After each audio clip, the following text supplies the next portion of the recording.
Hi guys, it's Brittany. So today I'm going to do a movie review and I'll be reviewing the iconic movie monster Frankenstein.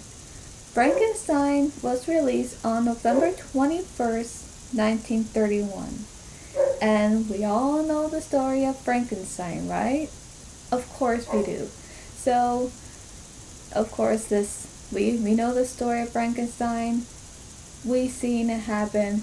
And of course, in this movie, Henry Frankenstein, who is a scientist, and his assistant Fritz, they work together and they work together to bring dead human body parts to bring a dead man back to life. In other words, he wanted to create life out of death, which you can't really do that because it really goes against, uh, you know, it just really goes against the nature of what we go through, and it goes completely against that. But of course, that's what he did, which goes completely wrong. But yes, Colin Clive or Cleve as is Henry Frankenstein, and May Clark as his fiancée Elizabeth, and of course Boris Karloff as the monster. And this is such a good movie. The story is really good. And of course, we've seen how it happens. We know how it goes. And do we somehow wish that Henry Frankenstein could just at least know for a fact that this is completely wrong and not to go against nature, and not to go against beyond death, which is wrong in so many ways. But no, he doesn't really realize it until it does go wrong, and something he just completely regrets. And so, yeah. And so, when Frankenstein and his assistant Fritz do decide to do this, to create a dead human body back to life, he sends his assistant to go and get a brain, like a normal brain. I think like a normal, healthy brain. But when his assistant goes and gets this brain, to put into the dead human body to bring back to life, when he gets this brain, what happens is he gets this probably really good, healthy brain. But when he gets it, he drops it. He drops it, and the brain is just dead now. Well, you know what I mean? Like, the brain is no longer good to use because it's been splattered all over on the floor, and it's quite a mess. And why would you drop someone's brain? I mean, that's quite disturbing. You can't mess with organs like that. You just can't. But when he goes and gets another brain, he gets a brain which he doesn't realize it's an abnormal brain, which means it's not a good brain to use, and things can go wrong, which of course it did. And so, getting this abnormal brain and probably not telling Frankenstein about it, which I don't think he was aware, it was an abnormal brain or not. And because everything was ready, set to go, and he had this invention where he did what he did of his experiment to bring uh, his experiment to life. And of course, when that happened, he probably thought it was a success. No, not really, because yeah. I'm sorry, but when the monster, Boris Karloff as the monster, when he came back to life, did he start talking normally like a human being? You know, to really communicate with another person? No, he's making grunty noises. You know, he's doing the I know that probably sounds funny coming from me, but that's what he's doing because he can't talk, and and yet when he sees that his experiment has yet come to life, he can't really communicate with him. Well, he can talk to him, but he can talk to the one who brought him to life. So that must be very difficult, you know, not to able to say anything because of the fact that you can't speak, and the only thing you can do, I mean, the only thing you can do is to moan and groan and grunt. So those are the only things that he could do. Is probably his way to communicate. And so yeah, things just go wrong from there because it I it I mean, even if Frankenstein, like the monster Frankenstein, if he probably did have a healthy brain, maybe things wouldn't have gone as bad. But because he did have an abnormal brain, then yeah, things went wrong the way it did.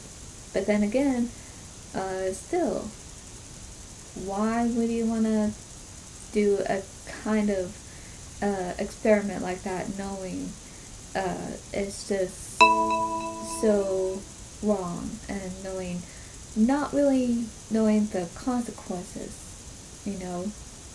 I'm not sure if I said that right. But anyway,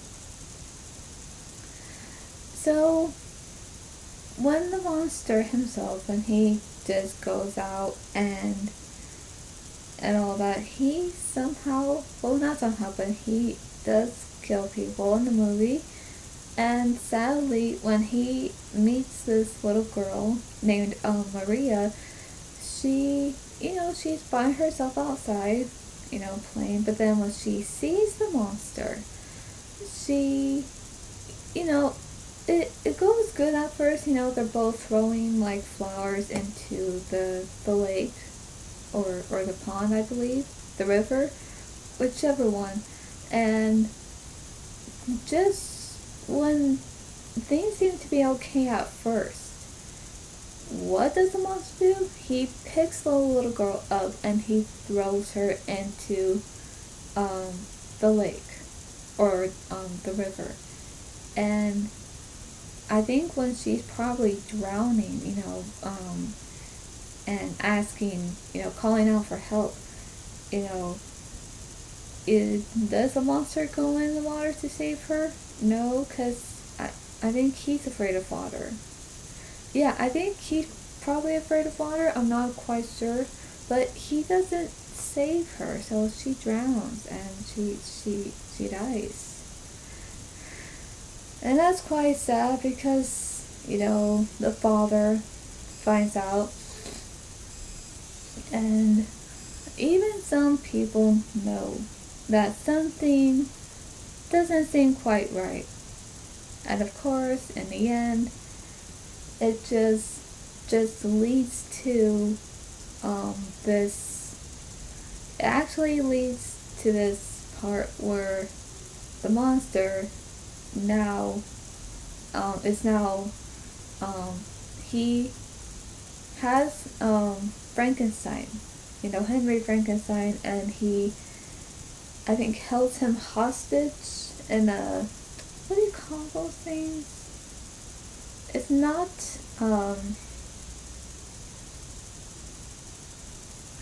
a windmill. Yeah, it in a windmill, and so they decided, even the town, the people of the town or the village, they decide to, to kill this monster, because of the damage it's done. And so, at some point, the windmill is on fire, and both Dr. Frankenstein and the monster are both inside, but yet, I believe it was the monster that threw Dr. Frankenstein off the windmill, and he does get hurt. And so, um, the people of the village, they the village people, they come to him, and they pick him up, and they take him back home, to make sure if he's okay or not. But at some point, I think they thought he was dead, which turned out he's not. But even they thought that the monster died in the windmill because they caught it on fire, so that way he can die. But as it turns out, the monster did not die. He did not.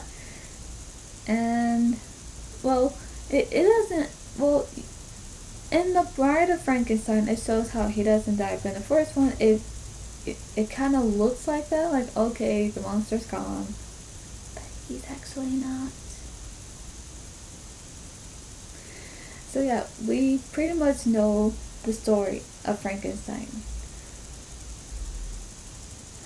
But yeah, it is a good movie, and I had to say, I really liked how they did the movie, like with the story and the cast. I have to say, with Boris Karloff as the monster, he looks convincing. He also looks quite scary, with the makeup on. But then, even later, when you see him in The Bride of Frankenstein, at the same time, you kind of feel bad for him because, he's alone, and he just wants somebody, he wants a friend, but he also wants a bride himself. So it's like he wants someone, to communicate with, someone, to have a friend, and someone to love, but of course he's been, I have to say, in that movie, he's really being judged, and just misunderstood. But yeah, this movie, they did a good job, and Frankenstein actually made $12 million. That is a lot. It's a lot, but man, they did a good job on that. So I have to say, everything about the movie was good. It's a good movie. I have it on DVD, and it's a good movie and a good story to watch over and over again, Halloween or not. And yeah, the cast did a good job. Everyone behind the scenes did a good job. And yeah, it's just this, Frankenstein became one of the classic, iconic monsters, even the monster movie itself. I think pretty much even those other monster movies, they all became such classic, iconic monster movies to watch. So yeah, it's just really good, and yeah, even when it came around that time, it still did a really good job, considering the fact that it came out in 1931. So I have to say, because how good this movie is and how classic it is, and was this really memorable and iconic monster that we will never forget, of such a good monster movie that it is, I would definitely have to give it an A plus, and my rating on it, I would definitely have to say like 96%. And I would definitely have to say 9.8 out of 10.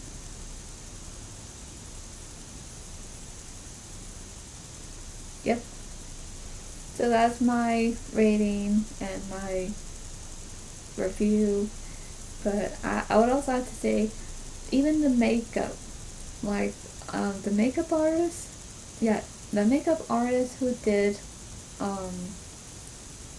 the makeup on Boris Karloff to make him look like this monster, the Frankenstein monster that he is in the movie. It's just done so well, and it's really convincing. Even he did a good job being really convincing as the monster himself. So it's just a good movie. If you haven't seen the movie, I highly recommend it. It's such a good movie. So that's my review.